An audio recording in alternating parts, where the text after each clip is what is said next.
இல்ல முதல்வர் ஸ்டாலின் அவர் அதானியை பார்த்தாரா இல்லையா, என்ன பேசினாரு அப்படின்னு கேட்டாரு. ஒரு முதல்வர், ஆமா, ஒரு முதல்வர் ஒரு தொழில் முதலாளியை பார்க்கறதுல ஒன்றும் பெரிய அதிசயம் இல்லை, அது பிரச்சனை இல்லை. உங்களுக்கு என்ன பிரச்சனைன்றத சொல்லணும். அதாவது அவரு இங்க அவரை பார்த்தாரு, இந்த நடிகர் அந்த நடிகையை பார்த்தாருன்னு கிசு கிசு மாதிரி இதை பேச முடியாது.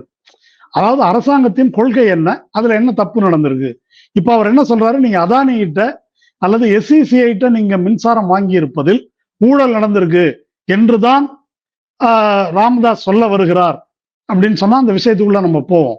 அந்த சார்ஜ் ஷீட் இண்டைட்மெண்ட் என்ன சொல்லுது அப்படின்னு சொன்னா, மெஜாரிட்டி வந்து ஜெகன்மோகன் ரெட்டிக்கு, மிச்சம் இருக்கிற 650 மெகாவாட், 650 மெகாவாட், அது 7 கிகாவாட் வந்து ஜெகன்மோகன் ரெட்டிக்கு போயிடுது.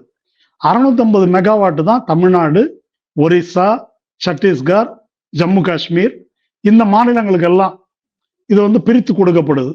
இந்த தொகை விநியோகிச்சதுல 55 கோடி ரூபாய் சொல்றாங்க இந்த 4 மாநிலத்துக்கும் சேர்ந்து.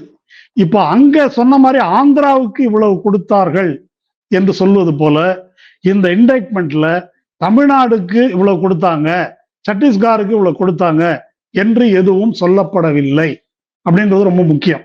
அப்படி குறிப்பா எதுவும் சொல்லப்படலை. ஒண்ணு. இதுக்கப்புறம் போவோம் நம்ம. இப்ப இந்த வழக்குல ராமதாஸ் வந்து SECI-இடம் தமிழக அரசு வாங்கி இருக்கிறதுல முறைகேடு நடந்திருக்கு அப்படின்னு அவர் கருதினால் அவர் யாரிடம் புகார் சொல்லணும்? கான்ட்ராக்ட் SECI-க்கும் தமிழ்நாடுக்கும், SECI-க்கும் ஆந்திராவுக்கும், SECI-க்கும் ஒரிசாவுக்கும். அப்போ SECI இதை பத்தி என்ன சொல்லுது?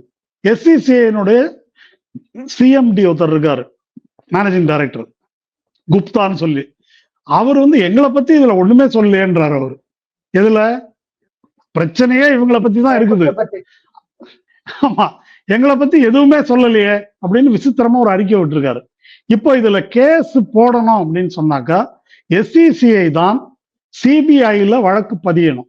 எப்படி பதியணும்? நான் ஒப்பந்தப்படி அதானி நிறுவனத்திடம் கிளையன்ஸ் கஸ்டமர்ஸ் பிடிங்கன்னு சொன்னேன், இந்த அதானி போய் லஞ்சம் கொடுத்து இந்த மாதிரி பண்ணியிருக்காரு அப்படின்னு இப்போ அமெரிக்கால சொல்லியிருக்கிறாங்க.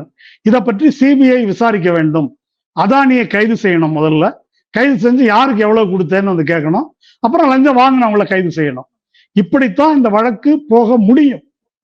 ஆனால் அதை விட்டு மோடியை நோக்கி விரல் நீட்டுவதை விட்டு, அல்லது இவங்க கூட்டணியிலே இருக்காரு சந்திரபாபு நாயுடுகாரு, ஏன் அப்படி நீங்க சும்மா இருக்கிறீங்க